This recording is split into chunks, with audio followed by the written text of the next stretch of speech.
Greetings, Indie Warriors, and welcome to I Dream of Indie. My name's Old Gamer Joe, and one thing that always excites me here at I Dream of Indie is when we get a game in our inbox that I have never heard of before. That's the real spirit of this channel, after all, not just covering the mainstream indie games all the time, but bringing a voice to the smaller ones too. And in the case of Beat Souls, I was extra excited to see this one because I love rhythm games. This game does not feature a robust story, nor does it need one, but there are 4 characters, and you get a little bit of background on each of those characters at the select screen. Now, 3 of them will need to be unlocked, but don't worry, it's not very difficult to do, it just involves playing the game. But you have Mikoto, Mei, Nene, and Rinko. Each of these characters does come with a unique ability all of their own, so it's not just about the way they look, you'll actually get specific benefits from specific characters. For example, Rinko can do a 40 combo that won't be interrupted when it is less or equal to. That probably doesn't mean all that much to you, seeing that you don't really know how this game plays yet, so let's get into that. For one, you're on a grid with 5 different lanes, and your goal is basically to bounce around this grid and try to line up the Beat Souls that are at your side with the Beat Souls that are coming down that grid, as well as avoid obstacles that are heading towards you and jump over traps. The more successful you are at this, the higher of a combo you will build, and the better of a score you might achieve at the end of a song. Each of these songs is pretty short, so you're not going to be doing any 5-minute, 6-minute epics here. This is a title that feels easy enough at first, as you might expect, but the further you get into it, you realize it can be very difficult because eventually the game throws into the mix the ability to change the color of your beats from yellow to blue. So it becomes this very delicate dance of bouncing around this grid, avoiding obstacles, jumping over traps, and then having to worry about switching colors on top of that. It seems like a lot to remember, but once you get into a groove, it really is a lot of fun. To help a little bit, there's really no fail state in the game. The worst that you can do is get a poor ranking, and the best you can do is get an excellent ranking. I fell somewhere between poor and good most of the time. Not a whole lot of excellence unless it was a really easy track. Now, there does appear to be a life bar, but I never actually seem to run out of life in my experience with the game, so yeah, maybe it is possible you can fail, but it never happened to me. One place where Beat Souls is lacking a little bit is in gameplay modes. There was no co-op feature in the title whatsoever, and there's really just the arcade mode and an unlockable hell mode that I came across in my 3 hours of play.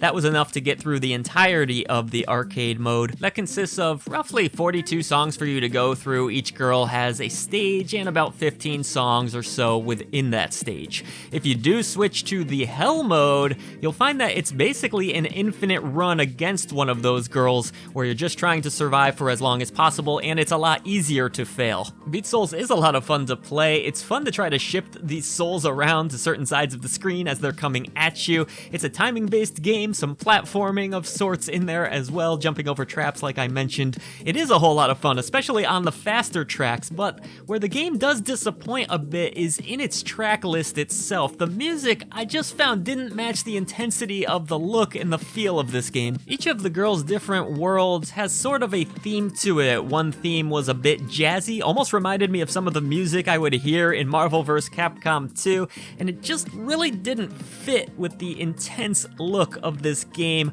or with the gameplay. It lined up great as far as every song I came across goes. No, that wasn't the issue. It was just the intensity wasn't there. I didn't feel these were really great compositions. There's even one world where it's more of a rock theme, but they're just kind of duds, to be honest with you, and that's the real letdown here. As you listen to the title screen music of this game, you're expecting it to sound a certain way, and you're really excited about the strong dance vibe that's going on, but as you actually get into each track, they just don't live up to that. The intense visuals here are not a disappointment, though. They're quite psychedelic. The developer says it has a little bit of a cyberpunk feel. I can kind of see that. That wasn't really my takeaway, but there are a lot of psychedelic colors going on, crazy skull faces flying your way.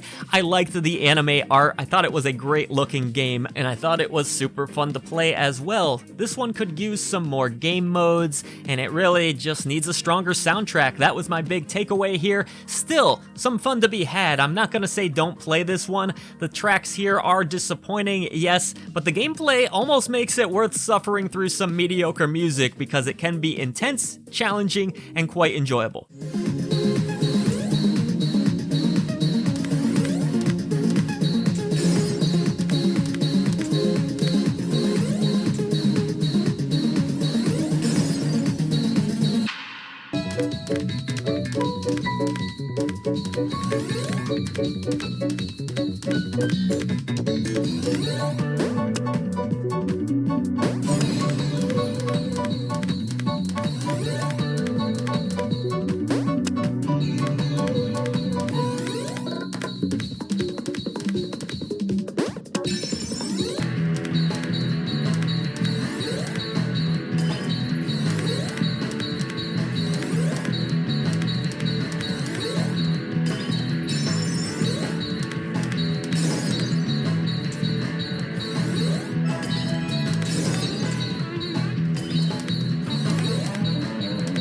Thank you so much for watching the latest video from I Dream of Indie. We would now like to take a moment to thank our great indie warriors who support us through channel memberships. Mitchell, Hall, Kevilo, Bunny, Bill Tikaz, Christian Cruz, Strict9, Chris Jackson, Nathan Moore, Peach, Adriana Amato, CJR, Falco Lombardi, C. Coyle, Skepticism, Jen Rose, CPM, Jesse, and Julian Kolbus. Thank you for all you do for independent developers, publishers, and for I Dream of Indie. Everybody else, please head down to the description box below. Let's defeat the echo chamber and bring a voice back to the voiceless ones in gaming.